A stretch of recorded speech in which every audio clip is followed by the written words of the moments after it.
you have to learn how to trust. Trusting does not mean that you turn a blind eye to red flags. It means the opposite. Trusting does not mean you throw caution to the wind and you just blindly trust everybody. Trusting is built on the premise of you being able to be open and vulnerable enough to let somebody in, and when they mess up, because they will mess up, okay, this is the crux of everything. Every human being will make mistakes, right? That's not going to go away just because you found the perfect match or the perfect partner. People are going to forget things sometimes. They're going to hurt your feelings. They're going to say the wrong thing.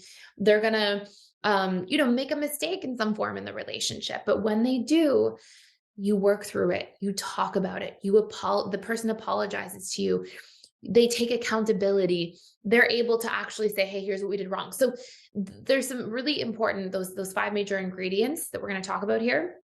There's some really important things to pay attention to, but I just want to get you to get clear first that trust is built. It's something where yes, we have a baseline of trust. We have a certain degree of trust that we go into relationships with, but people are going to mess up sometimes. And how trust really gets built and really develops deeper roots is that we learn to communicate about those problems and challenges, solve for them, talk about our needs for resolution, be accountable, validate each other's feelings and perspectives, be apologetic. And then we move through something. And then the person remembers for next time, hey, this is a sensitive spot for you. This is a pain point. And then we keep working beyond that. And that's how trust works. So sometimes I've seen these like historic ideas for fearful avoidance where they're like, trust nobody and don't ever trust anybody. And it's like, hey, like if your idea of trust is that people will never make a mistake, that's actually a very unhealthy concept of what trust is supposed to look like and be. And a healthy self-concept for trust is that like, I trust that if somebody hurts me, I trust that I can reiterate my boundaries. I can let them know that they hurt me. I can tell them my needs. I can ask for resolution and apology. I can ask for them to validate my experience and like how that felt for me. And then we'll work through it. And if they don't, then they're probably not the right person to have in my life. And that's okay, because I'm going to keep backing myself and keep backing these really important things that I need. And that's going to allow me to go build trust elsewhere and have the right people in my life who I can trust and who, even if we make mistakes sometimes with each other in the relationship, we are showing up really well the vast, vast majority of the time. So the ratio of like good to bad around trust is like 95 or 97 to 3 or 5%. And so it's like, hey, there's so much trust. And then there's just room where people are forgetful or they make mistakes sometimes. And that's okay. I can accept that. So that's what we're looking for. Okay. Now we're going to talk about the five main things still. But I just want to be really clear about like what trust is, because I think for fearful avoidance, even that concept can get lost. So one of the first things is there needs to be a sense of vulnerability in order to trust. You have to be vulnerable. That's how the fearful avoidant will come to trust you. And the fearful avoidant has to be vulnerable in the situation as well. By the way, I have a whole course before I go for the other four things, all about reconditioning a broken baseline of trust. If you're coming in with a lot of baggage, a lot of pain points and wounds from past relationships, from childhood, from your upbringing, please know those are not your fault. And yet they are your responsibility. Like only you can really do that work to change them. So if you want to do a really deep dive into reconditioning your baseline of trust so you can learn how to healthily develop these things, I have a whole course you can check out for free for 7 days. It's called Overcoming Broken Trust. You can use the link down below to access it. It's about a 2-hour course. You can definitely get through it in 7 days.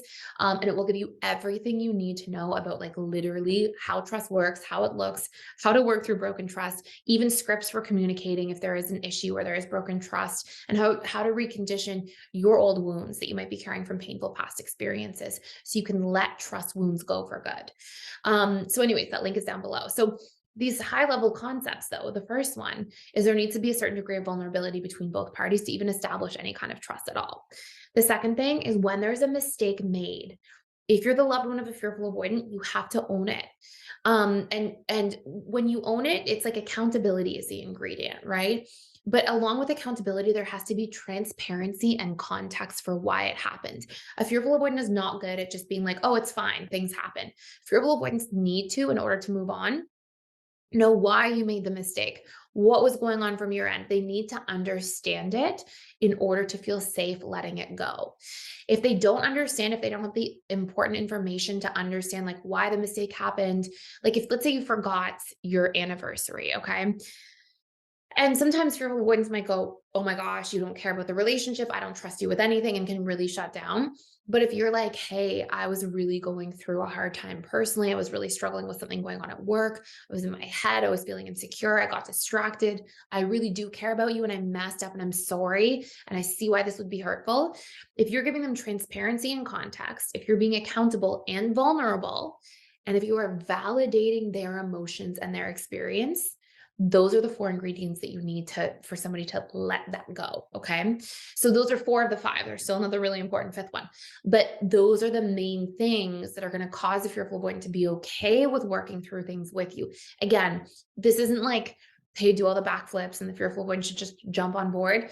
You have to practice these things and also practice communicating your needs. If you're the loved one of a fearful avoidant, it's not just like a one-way street. But if you're the FA and you're working on building trust, these are so important to recognize. But you also have to do the reconditioning of your core wounds, which is covered in that course, so that you can have that healthy baseline of trust going into things as well. But these are the things you'll need to work through broken trust. You can communicate and keep evolving. And if you're the loved one of an FA, these are really important ingredients to know because it will help you towards much faster resolution in arguments or challenges. And then last but not least, consideration and congruency, where I'm kind of pairing them together, and consistency, even like all of these things allow somebody to trust you. It's like the 3 C's of trust are consistency, congruency, consideration. Honestly, even context, if we had like a 4th one, but I mentioned that one earlier. But if you are considerate of somebody and how you're affecting them, it's like, oh, I trust that you're going to take me and my needs and how I feel into consideration. If you're consistent, it's like, okay, you're stable, I can trust you, I can rely on you, right? So if you're consistent, considerate, and if you're congruent, if what you say and how you act show up, right? Or sorry, line up, if they align.